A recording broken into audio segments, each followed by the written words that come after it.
bring you the Kentucky Fried Truth. So, today I want to tell you about the traits that led to the Colonel's success, and also about his legacy. So first, I want to start with the traits that led to his success. So, the first trait is hard work. This is established early in the Colonel's life. According to the autobiography of Colonel Harlan Sanders, which I accessed earlier this week, Colonel's dad died when he was just 6 years old.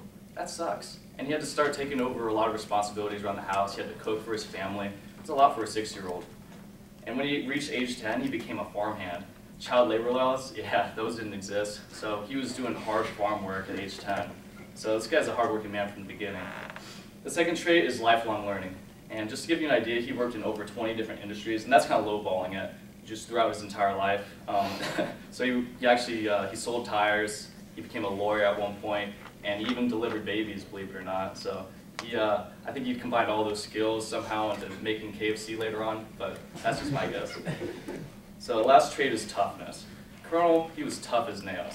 So he had I got a little story with this. Kind of had a near-death experience. He almost died one time. So he was just driving across the bridge with his son, and the bridge broke. And so yeah, they're almost dead or whatever. And some innocent bystander comes by. He's like, "Colonel, you look like you need a doctor." And you know what the colonel said? "Don't get a doctor. I'll tell you when I need a doctor." So this guy's tough as nails. And so after that, he lost his car and his job. So and he even came back from that. So that just kind of shows you how tough of a person he is. So now I've talked about the traits that led to his success. Let's talk about the legacy he left behind. So what a lot of people don't know is Colonel didn't establish his business until he was 65 years old. All right, he was a 65-year-old. He had nothing to show for his life. He became depressed. And one day he was sitting under an apple tree, and he thought to himself, "What am I good at that nobody else is better at?" And can you guess what that was? Making chicken. So, according to the New York Times article, Colonel Harlan Sanders, founder of KFC, dies, which I accessed earlier this week. It only took Colonel 4 years to establish over 200 different franchise locations. And that's crazy. It became a multi-million-dollar business in just 4 years, and that was a lot of money back then.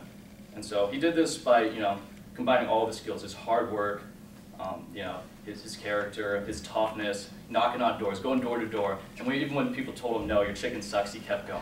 And he did it in 4 years. I don't know how many doors he had to knock on to do that. So, and Colonel was poor his entire life, but when he became rich, he shared his fortune. He contributes to causes like education and healthcare.